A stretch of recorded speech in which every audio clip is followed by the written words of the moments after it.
Hi, everyone. Welcome to this episode of A New Way to Win. I'm your host, Reeba Magulick, the senior founding partner of the D8 Group. The D8 Group was founded to help organizations and private businesses better understand the federal acquisition process, find ideal fit government contracting opportunities, and leverage our firm's business development resources to strategically but ethically position for a win. Our show, A New Way to Win, chronicles priorities at the federal government agencies and hot topics within the federal contracting industry today. We are thrilled to have Mr. Oki Mek in our studio today. Oki is the senior advisor to the Department of Health and Human Services CIO, Mr. Jose Arrieta, who's also a recent guest on our show. Oki has held 7 unique and important roles over the past 10 years at HHS.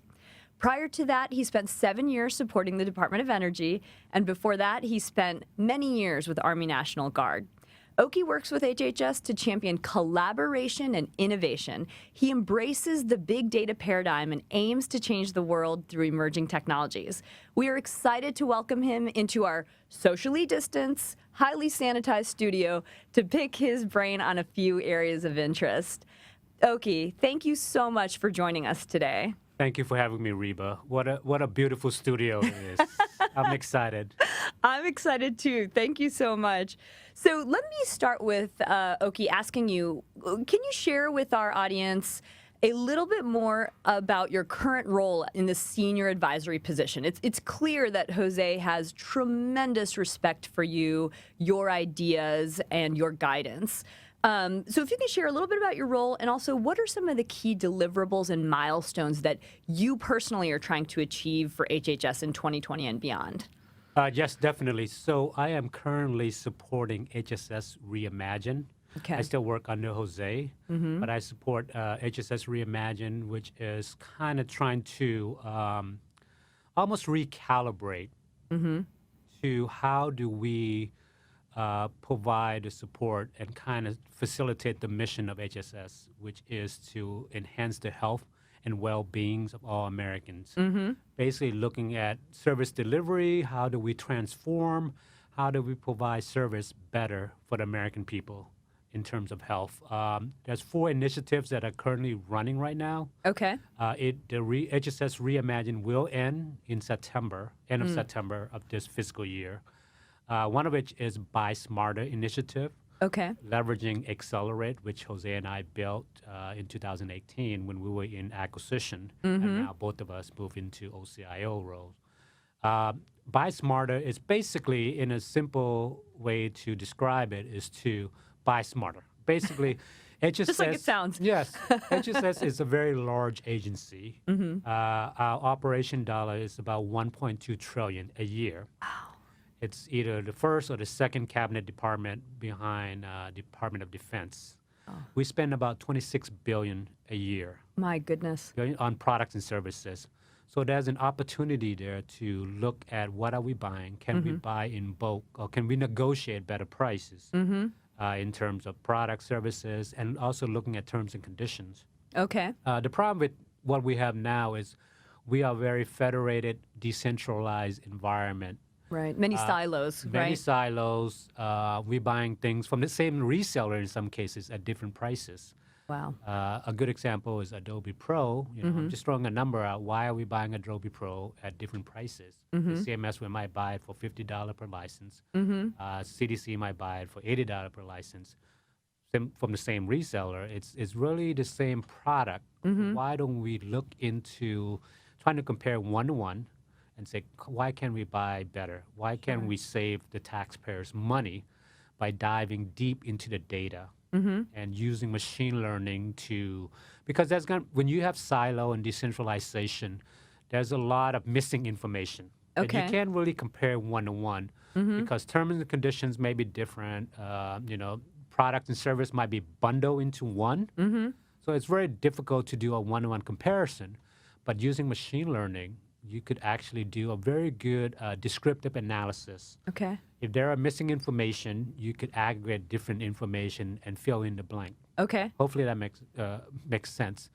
So that allow us to look and say, hey, we could save on here. We could save on medical supply, IT, any products we buy and services. So we are actually projected to save about $2 billion a Oh year. my goodness! For the next 5 year. Did that come as a surprise to you? Like, was it? Were you? No, because we spend 26 billion a year, but So you knew there would be risk some- adjusted to about 750 million, because there's also need an adoption as well. There's no innovation without adoption. Sure. Jeff Bezos always mentioned that. So we adjusted to about 750. But that's still To significant. be safe, 750 for the next 5 year.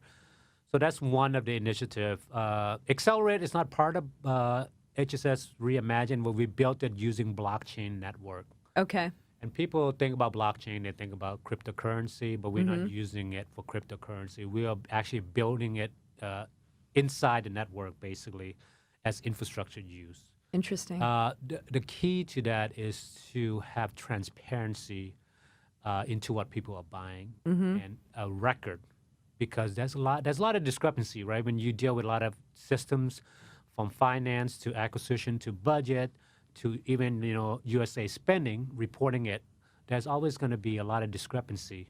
But having a blockchain in there as a network to attest that the information is there, right. and it's put in there. If it's not, then we have to go, slap somebody's hand and say, hey, why aren't you putting that critical information that we need, not only for negotiating better prices, but also for audits. Right. For audits, there's a lot of audits. Our goal is to really, hey, we want to identify any discrepancy before even the audit come to the door. Oh, that's we want to smart. find Yes. issues. Proactively. And there's a lot of audits. There's geo audits, there's Data Act. There's a lot of initiative around buying as well, like and kind of have visibility in what we're buying and what we have, like the TBM, Megabyte Act. There's a lot of regulations that are coming down the pipe that, hey, have some transparency. The president management agenda actually pushed for this too. Can we have some transparency in what people are buying and what record? How are we retaining the information in case there's a protest? And sharing the accountability too. It sounds like accountability, immutable record, making sure that one person doesn't hold the key to the kingdom to change things without having some oversight. Sure. Provenance, where the data starts. So the three key things that we want to achieve from Accelerate was that to look at prices paid. How do we buy smarter? Secondly, we want to streamline the process by focusing on data. Okay. So we have 5 contract writing systems in HSS because it's so large. People can never agree on one thing. And then we have at least over 200 systems to facilitate the pre-award, like the market research, writing acquisition plan. There's a lot of silo and maybe shadow IT as well. Okay. By mapping the data, basically you say, oh, there's a lot of overlaps here. There's a lot of cut and paste. A lot of cut and paste. We still push a lot of paper around in the government. Instead of 10-step, we could actually do 3 steps. If you look at the data, and it's almost like the TurboTax model. Think about, I always use this example because when I describe blockchain and I describe acquisition, maybe people are not understanding blockchain or are not in acquisition. The TurboTax model, think about the evolution of filing taxes. Okay.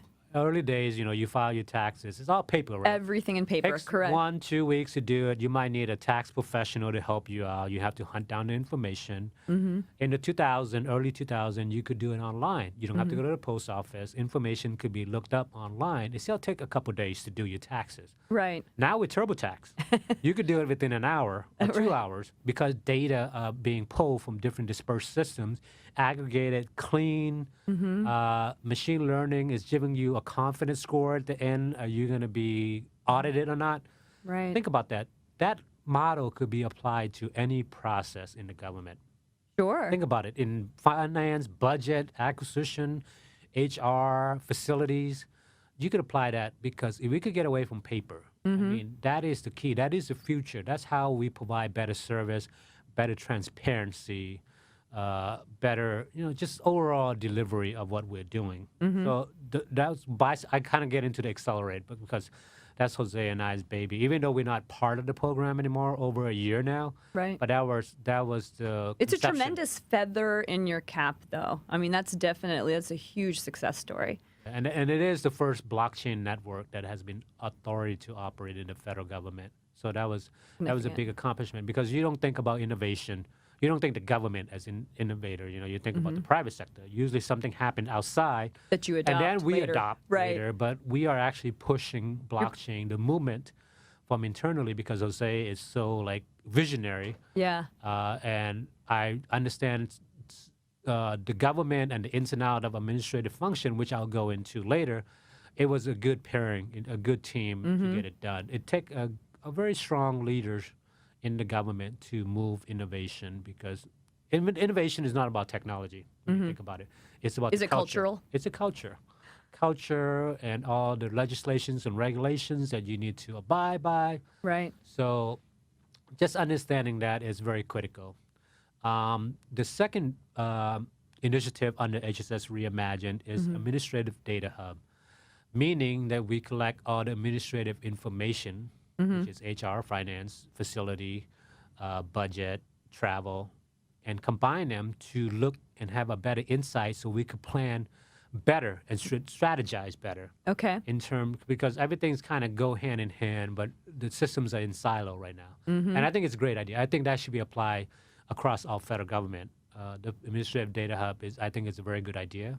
The third one is called the Data Insights, Okay. running out of the CTO's office, the Chief Technology Office, to look at sharing, how do we share health record better? Oh, yes. And the hardest part is, it's sharing data is about security and signing the agreement. Right. People don't want to share data. Particularly with health records. It's sensitive data. It's HIPAA, it's, PHI, PII. People always hide behind that and say, we can't share it.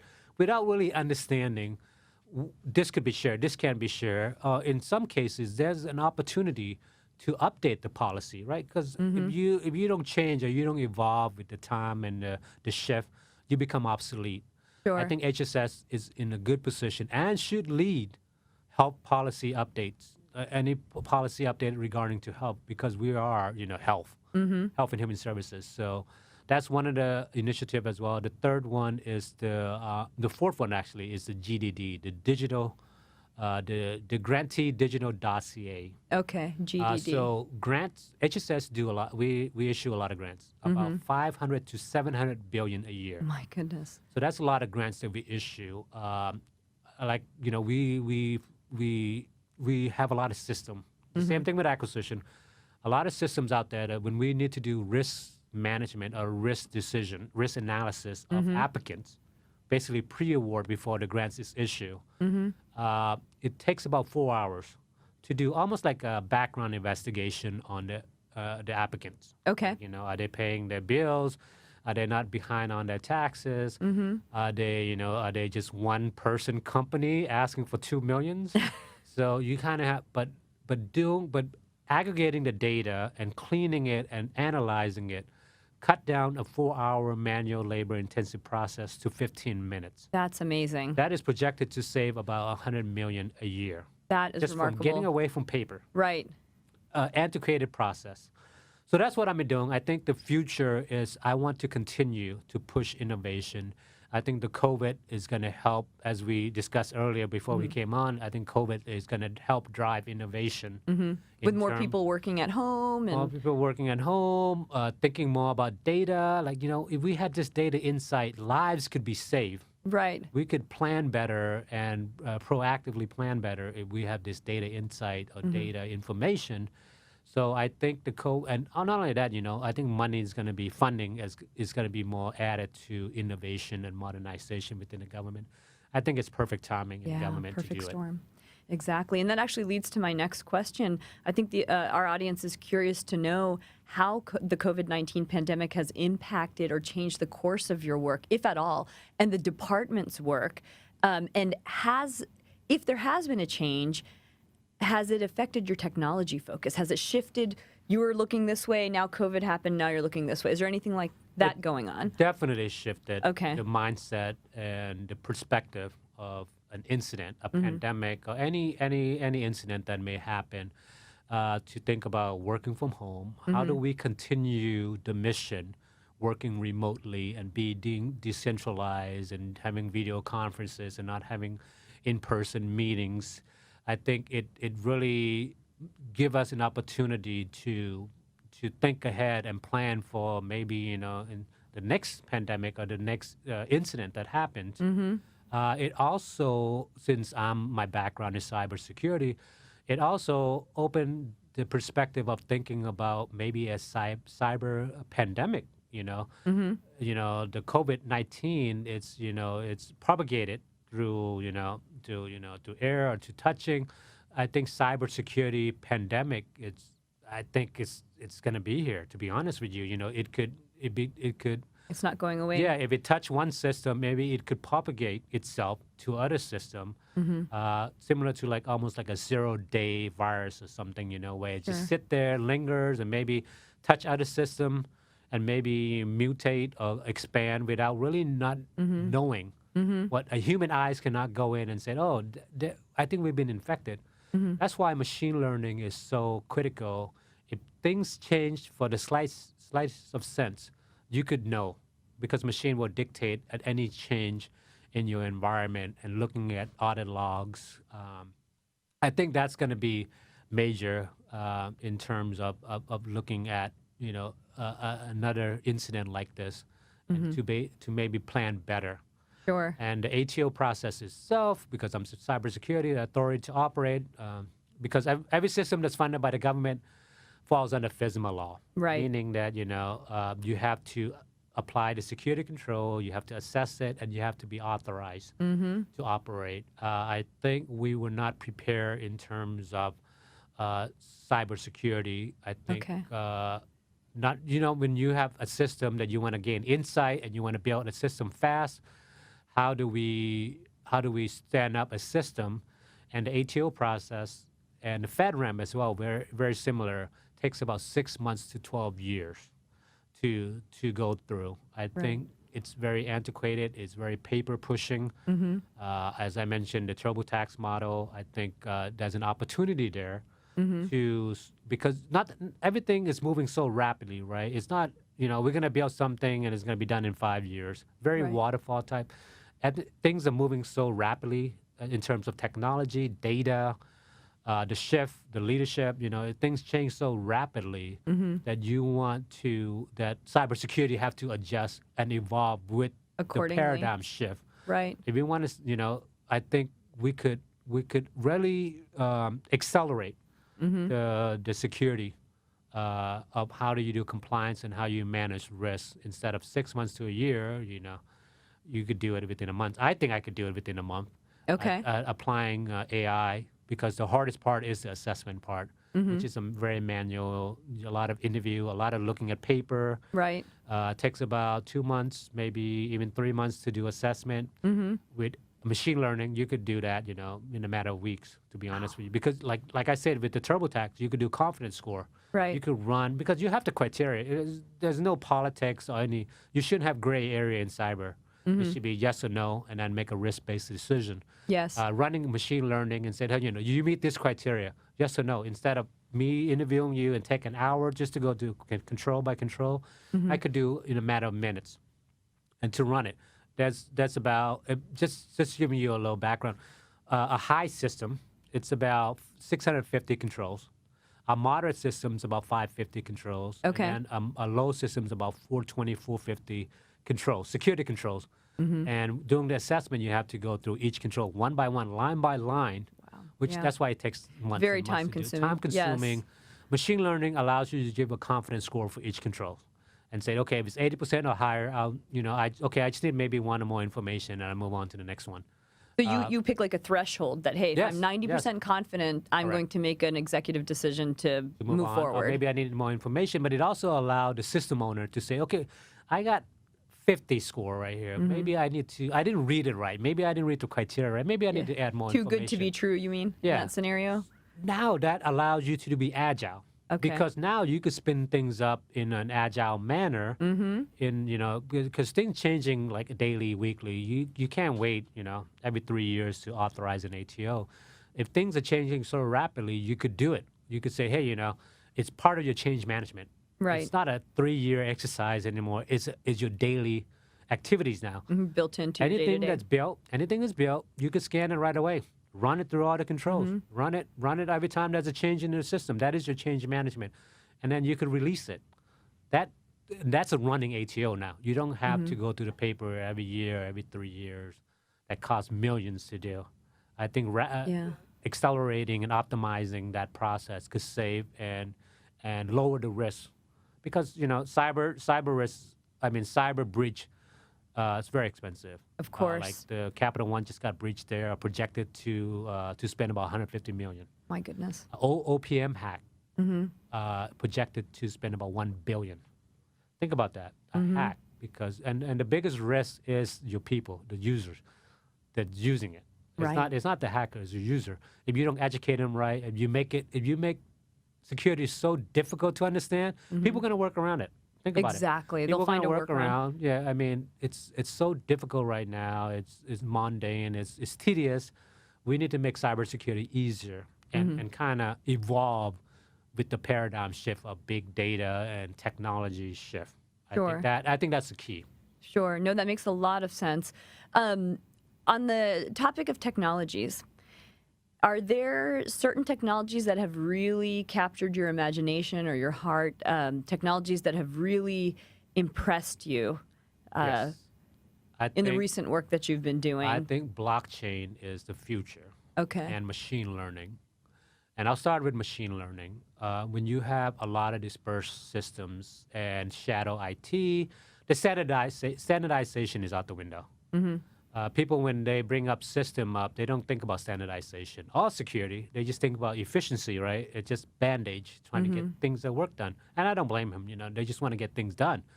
I don't blame them at all. But when there's a lot of dispersed systems and a lot of them will misinformation, there will be discrepancies.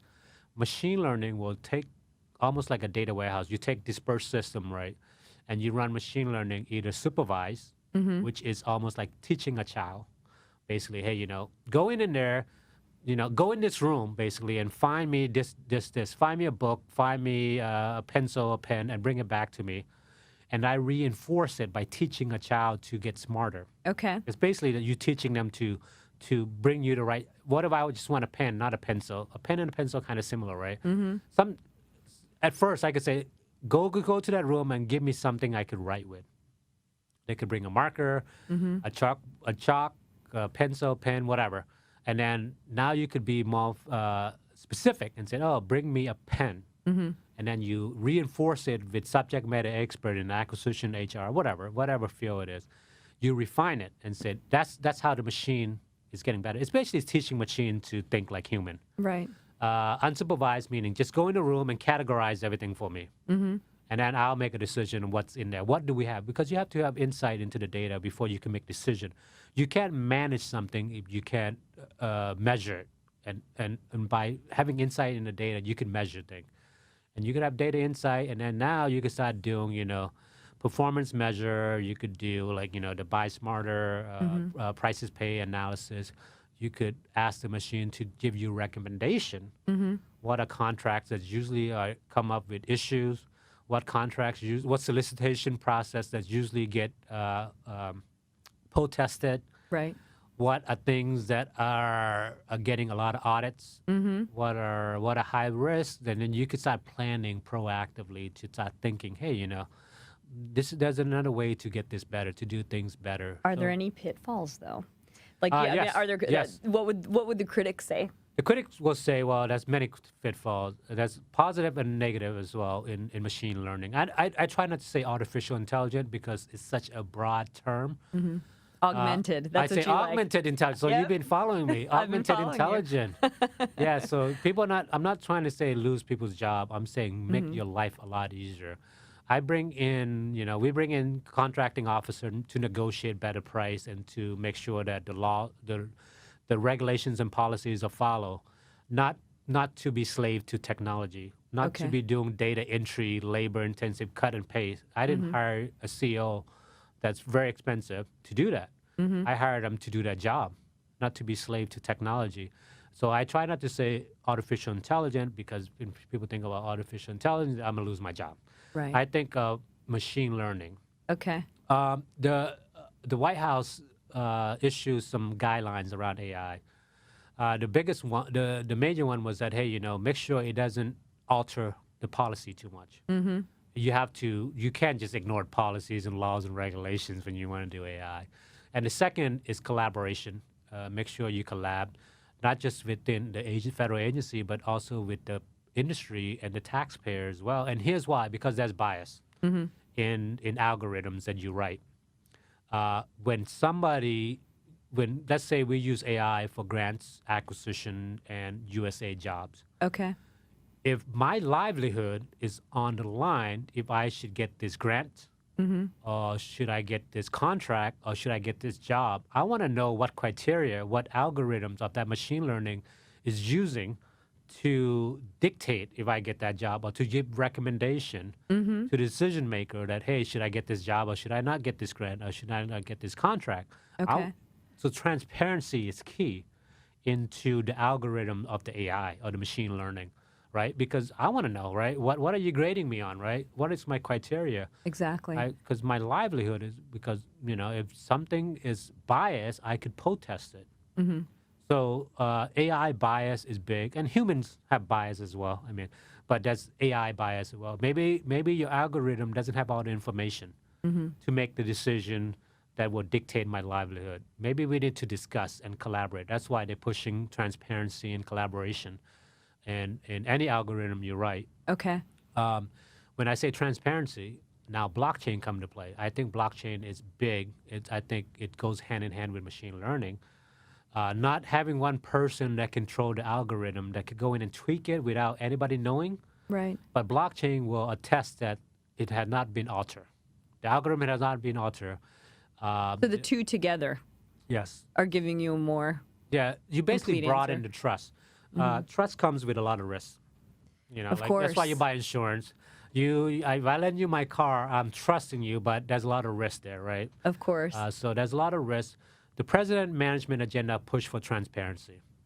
The taxpayer wants to know what the government's doing. Not from intelligent community, but more. I can't speak for DoD or intelligent community, but for HSS maybe. Okay. What are we doing with the patient's medical records?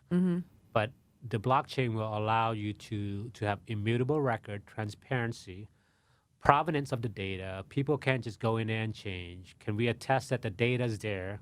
If I give you my data, I want to know what you're doing with my data. I want full transparency. If I give you my social security number, I want to know, right? Because that's pretty sensitive information. Exactly. And right now we just signed MOU, and I have no idea. If I send you my data, we're gonna write an MOU, an agreement that you will protect it. But I have no visibility. How can you in what really you do. enforce that, correct? Yeah, but with blockchain, it brought in the trust and say instead of one or two person having the key to the kingdom, you have 100 people, and and say, hey, if you're gonna make a change, everybody has to not agree because you can't get everybody to agree in one thing, but at least know that you are changing this for this reason. Right. The blockchain will allow you to do that, and sharing data is big, and I think the blockchain will force you to do that. Oki, do you have leaders from other agencies coming forward to speak with you about your ideas, whether it's at Department of Veterans Affairs or DHA, who want to try to adopt some of your successes? Oh, yeah, definitely. See, Jose and I are very proactive in terms of collaboration and engaging not just other federal agency, but the industry as well. Excellent. I don't think the government can innovate without industry. It's a very strong partnership. It's almost like the yin and the yang. Yes. We have to work together and collaborate. And you get smarter, right? There's a lot of smart people out there. The more you talk and discuss, bring the issue to the table, it helps move the movement of innovation. We do a lot of conferences, like you reach out to Jose, and then Jose reach out to me. It's collaboration, engaging the industry. We engage MCC, FedScoop, ACT-IAC, Montgomery County, Professional Service Council. We engage a lot of the council. Other federal agency ask us to come and talk to them as well. Awesome. DLA, GSA has been very good in terms of coming to us and say, hey, how can we do better? Because it's all about lessons learned, right, and best practices. Because think about it, the function of the government, if you think about the administrative function of HR, finance, acquisition, facility, travel, it's the same function across federal government. Why have right? so many different... There's a lot of overlaps. Exactly. Why not learn from each other, not bring the lessons learned and best practice, and so we could serve the people better, the taxpayers, the patients, the people that are relying on health and human services to deliver our mission, which is to enhance the health and well-being of Americans. Agreed. Yeah. And I want to thank you guys for that. I mean, I thank you for that statement that you made about collaboration, because I feel as though there are a lot of leaders in government who will say that, but when the rubber meets the road, that's not really what we witness or really what we experience. But I thank you and Jose for the work that you guys are doing, and that it is bleeding edge, and it is collaborating with industry and with other agencies. I think that's exactly what's needed. So thank you for that.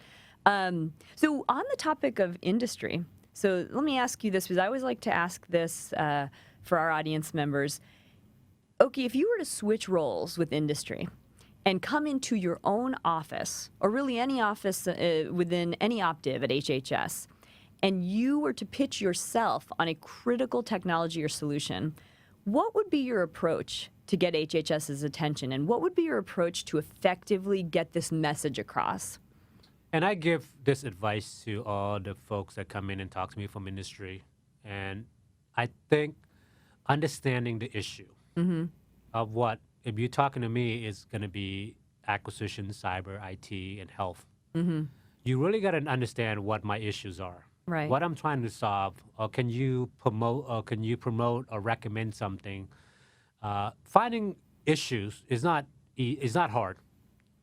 Like OIG audits, reports, FSMA reports, are all public it's information. All public, right. Don't come in there and just talk about your capability, and then you'll lose me. Right. And I'm just going out to the left field here, but just say, if you come in and say, oh, I built the best rocket ship ever, why are you coming to see me for? You know, I don't do that. Right. Understanding the issue. It's very helpful in terms of what I'm trying, because I'm working toward the same goal as you, if you understand my issue. Right. And that's what I'm trying to solve. The second advice I would give is don't think about technology. That's interesting. Can you elaborate? Think about the business. Okay. I always say this, there's no such thing as IT project. Interesting. There's business project with IT components. There you go. If there's no mission, there's no business. If there's no business, there's no IT. I do a lot of mind map. When I write something, or when I want to write a paper, or write a white paper, or an article, or even just project planning, I do mind map. What am I trying to solve? You know, what are the issues I'm trying to solve? Every mind map I have done in my entire life around technologies and modernization, the technology is at the outside. You don't think about it. You think about the core business. problem. Yeah, what am I trying to solve? Don't think about the technology. It might not lead to blockchain. It might not lead to machine learning. It might be just lead to some traditional technology. That's what I would advise. And the last thing I want to advise the industry is to help leaders, federal leaders, to accomplish the goal. You can't just not help them. Okay. So here's a good example. Just understanding one domain is not enough to innovate. And I'll tell you why. I have seen many projects fail in the government. Many, especially modernization project that, I want to do 5-year project, you know, I need 50 millions to do it, you know, leadership change, requirements change, all kinds of things change, workforce change, things are changing so rapidly. You have to understand each administrative domain. Can you define what you mean by domain? So my background is cybersecurity. I always gravitate to different business function within the government. And I did it because I want to learn. I have worked with HR. You have curiosity. Yeah, curiosity. Even though I'm cyber, I think knowing cybersecurity is not enough to protect the system. You have to know the business, right? Right. If you don't understand the business, you're just going through the checklist. You're just checking the boxes. Exactly. You're not managing risk. You're just managing requirements. It's not managing risk. So I have been with HR. I have been with finance. I have been with acquisition. I have been with IT, of course, IT security. In some cases, I even been with budget. I haven't been with personnel security. I even sponsor people coming on board and issuing laptop because I want to know. I want to understand it.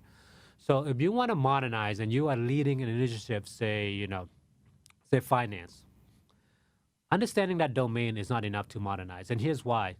How do you proactively plan How do I, what type of budget am I going to tap into? Is it NEF, SSF fund? Is it GDM? What kind of HR? How do I detail people? Right. How do I hire people? You have to understand that, right? Because, you are managing people, you're managing a program. How do I bring contractor on board? How do I get them to clearances, get background investigation? It takes 6 months to do it. So what your people is going to sit around for 6 months and do nothing? Right. Why the money is, tapped in already? How do I issue computers? How do I get through the ATO process that takes 6 months to 12 months? How do I understand what is the ITO requirement of EPLC? That's all kind. How acquisition? What kind of contract I want to tap into? What vehicle I want to tap into? You have to understand that, because if you don't want to walk in with just one piece of the puzzle. Yes. Is what you're saying. You Really become reactive Yeah. to problem, and then there will be roadblock and that you didn't plan for. It's almost like measuring 10 times and then cutting it once. You have to understand 360 view of the domain of innovation, because people would think about innovation, right? They think, oh, I'm an expert in finance, I'm an expert in budget, I could innovate. But no, think about it. Everybody wants to gain insight. People want to have a better insight in data. People want to identify what are my shadow IT. People want machine to recommend me if any pitfalls is coming down the pipe. People want to do that. It makes sense. But the problem with innovation is people don't understand where to start. Oh, how do I do it? What contract do I need to do? How do I bring people on board? How do I get to the ATO? How do I build a new system, right? Sure. Everybody wants to use, everybody wants insight to data. You would be pretty foolish to say, I don't want insight to data. But everybody wants it. It Right. makes sense. How do I mitigate issue of discrepancy in my data before the auditor comes in? How do I identify issues that I may be handcuffed at? I may get arrested because I do something I shouldn't be doing. But machine learning will allow you to identify issues and plan before the auditor even walk down that door. So I think the issue is that people want to do the right thing. They just don't know how to get to that point. I didn't really understand it until I started gravitating to modernization effort and really understand that, hey, having that understanding of a 360 is very helpful in modernization. And that's how Jose and I were able to modernize and understand. And the last part, I'm sorry, I'm rambling, but the last part. No, this is good. We're eating this up. The last part is marketability. Okay, so what do you mean? Let's say, you want to innovate on budget and you have 100 ideas to do it. When you do strategic analysis, maybe there's only one idea you want to pursue. Because not every idea is feasible. So you want to do feasible studies, make sure that, hey, the budget is in line, the technology that you might interface is might be doing something else that they might not be able to support you. So feasibility study, sustainability study is big, because just because the project is a success, what if your organization culture and process is not mature enough to take on this new shiny Ferrari or nice car, right? I don't know if you guys are into cars, but a Ferrari, you can't be pumping in regular gas into it, right? It's going to kill it. Right. You can't take it to Jiffy Lube to maintain the car. The culture and the process has to be ready To be able to support that. Yeah, that's why sustainability. Purchase of the Ferrari. Otherwise, you shouldn't pursue that idea, because it's going to die once you go away. It's going to die when it's finished. I love that. That's such a great way to describe that. So if I'm coming in and I'm saying, hey, I've got this great new technology, this is the answer to your prayers, but I haven't really looked at how can the organization support it today, Right. Yeah. it's not going to make it. Yeah, and I think, and the last one is marketability. Can you market it? Because you think about it, it's Do you mean internal marketing, like to your constituents? 360. Or? Okay. And here's why: when you start End users, everybody? Yeah, when you start sharing data, right, you're going to involve more than likely people outside of your agency, either other government entity, or the industry. So marketability is because as you know, Jose, he's the king of marketing. He's very good at that vision. Right. Marketing to your key stakeholder, to your senior leadership, to your middle manager, to your workforce is critical. And in our case, we had to market to the industry as well, because the industry is going to be using the system. You have to engage 360. You have to market. I mentioned this. Jeff Bezos mentioned that, hey, if there's no innovation without adoption. if the workforce and the key stakeholders, industry doesn't adopt it, you don't have anything. You don't have innovation. We do it well. We engage the workforce very well. We do human-centered design. Okay. You may have heard it Yes. before. Human-centered design. So we have the federal acquisition regulation. That is the baseline requirement, but there's uniqueness in each optives that may have some additional requirements, any cause logics or causes that pertain to their optive.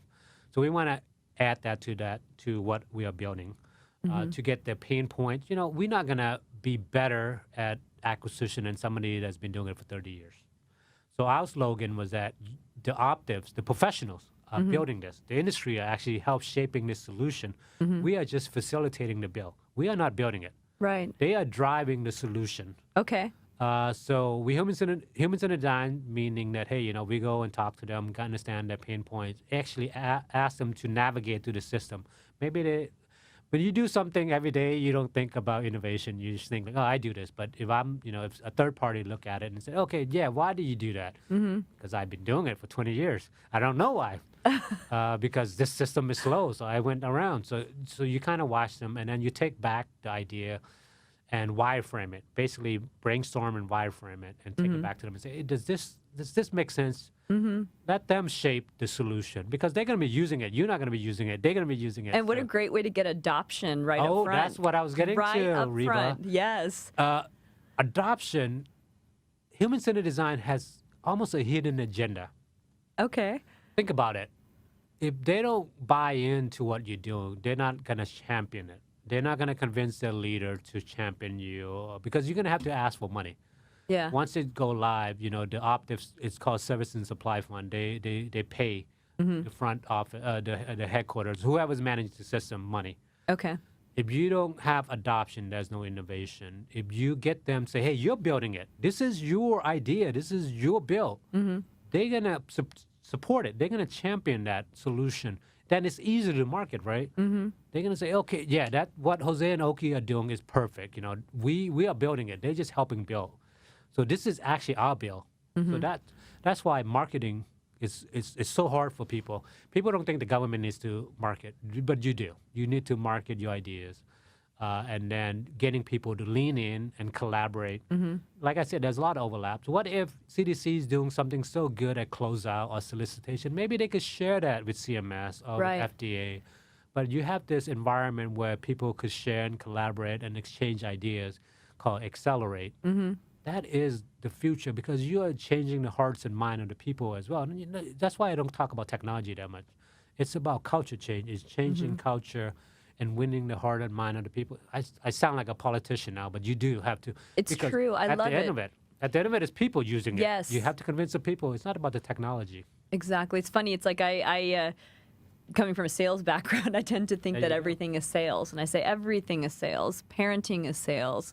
Marriage is sales. You know, it's not exactly what you're saying, but it's about adoption and like you said, tapping into the hearts and minds of people and entities. It's funny you brought up parenting, because I say machine learning, teaching a child, right?